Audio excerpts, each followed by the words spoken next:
ఉండటానికి లేదా విశ్వాసం కలిగించడానికి చేసినటువంటి పనులు ఏమున్నాయంటే జీరో నా అభిప్రాయం ప్రకారం. సో ప్రజాభిమానాన్ని ఏం చూరగొన్నారు మీరు? అక్కడ రాజకీయ శూన్యత ఉంది, అది మీకు ఉపయోగపడుతుంది. అట్ ద సేమ్ టైం మీరు డబుల్ ఇంజన్ సర్కార్ అనే మాట అన్నారు.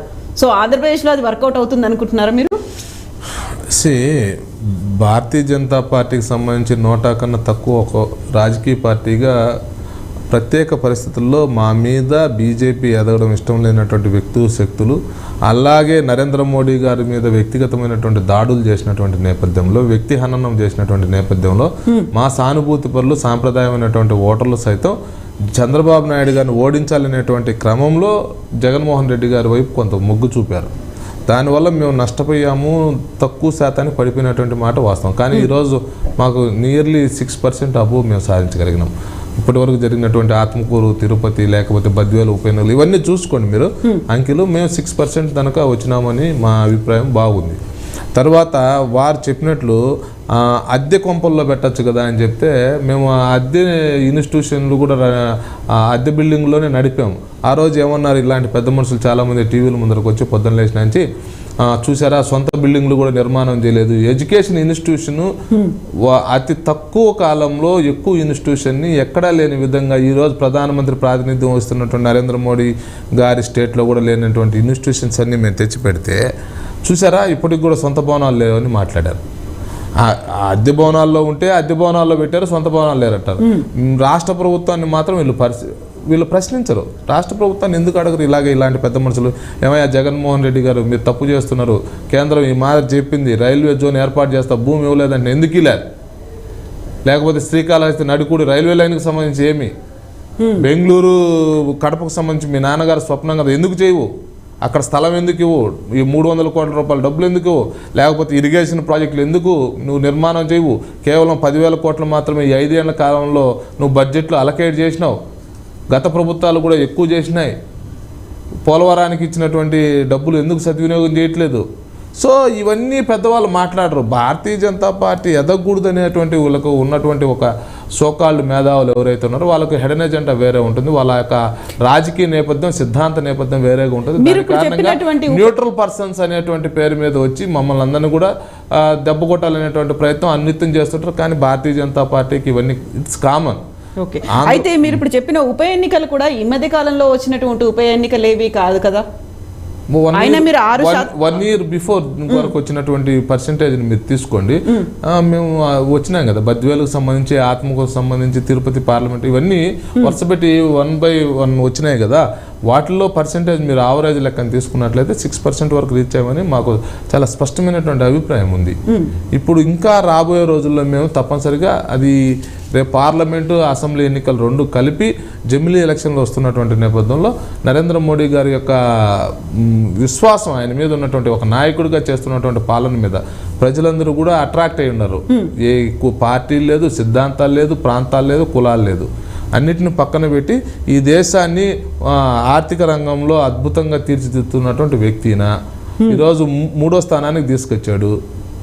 ఇంకా అవసరమైతే 2వ స్థానానికి తీసుకుపోతాడు. ప్రథమ స్థానానికి కూడా భవిష్యత్తులో వచ్చేటువంటి అవకాశం ఉంది. అగ్రరాజ్యంగా భారతదేశాన్ని తీర్చిదిద్దగలిగినటువంటి సమర్థత నరేంద్ర మోడీ గారికి ఉంది. దాన్ని ఏ పార్టీ నుంచి అయితే ఉద్భవించాడో ఆ పార్టీకి ఉందని విశ్వసిస్తున్నారు సమాజం అంతా కూడా. మీరు 3వసారి కూడా ప్రధానమంత్రి నేనే అవుతాను అనేది మోదీ అది పదే నాయకుడి యొక్క విశ్వాసం.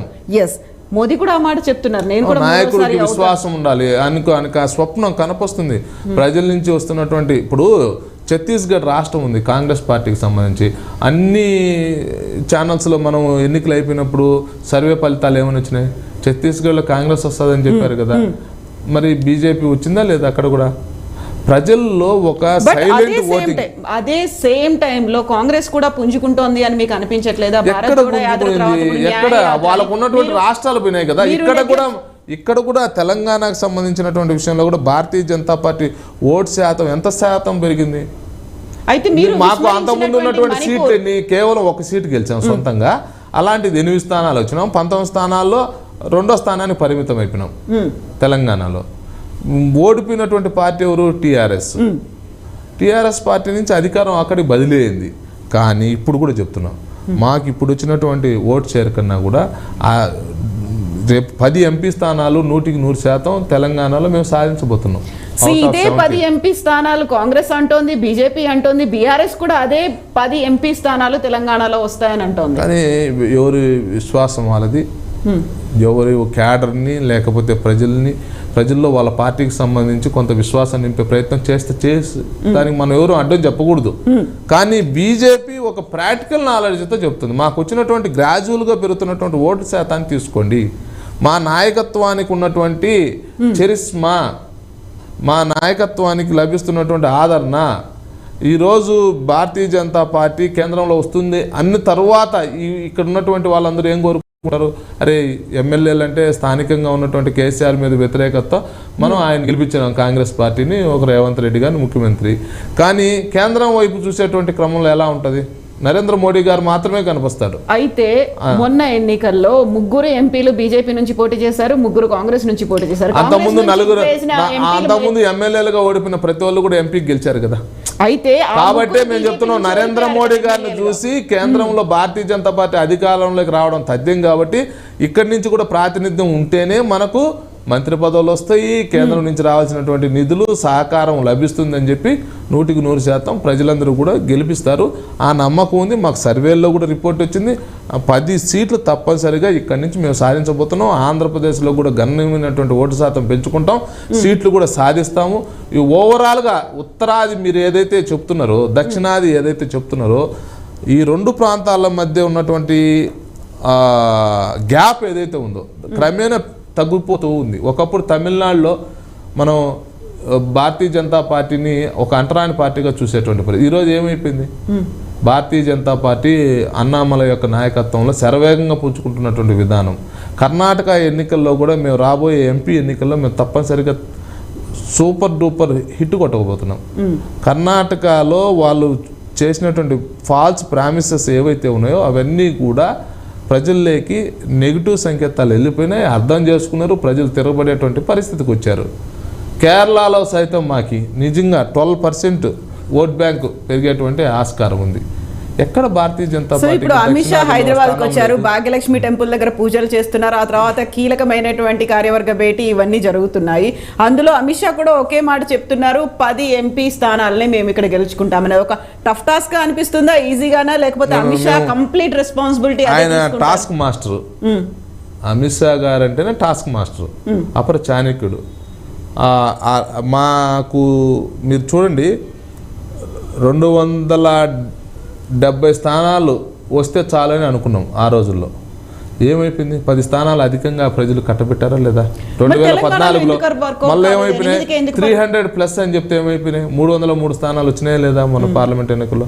రేపు కూడా మా ఆలోచన విధానం అంతా కూడా కేంద్రాన్ని దృష్టిలో పెట్టుకొని ఇటుక పేర్చుకుంటూ వచ్చినాం. తప్పనిసరిగా రేపు 10 ఎంపీ స్థానాలు తెలంగాణ నుంచి రాబోతున్నాయి, ఆంధ్రప్రదేశ్ నుంచి కూడా గణనీయమైనటువంటి స్థానాలు గెలవబోతున్నాయి. 25లో మాకు ఉంది, ఇప్పటికైతే 6 అయితే డ్యామ్ షూర్గా కొట్టగలుగుతాం. ఓకే, సో అదే మీరు అన్నటువంటి ఒక స్ట్రాటజీ మాస్టర్ అనుకున్నప్పుడు తెలంగాణ అసెంబ్లీ ఎన్నికల్లో ఆ స్ట్రాటజీ ఎందుకు వర్కౌట్ అవ్వలేదు? మరి స్ట్రాటజీ చేశారు, మాకు తెలిసి చాలా స్పష్టమైనటువంటి స్ట్రాటజీ ఉంది, చాలా స్పష్టమైనటువంటి స్ట్రాటజీ ఉంది. కాబట్టి మేము 8 స్థానాలకు ఎగబాకినాం, 19 స్థానాల్లో సెకండ్ ప్లేస్లో ఉండగలిగినాం.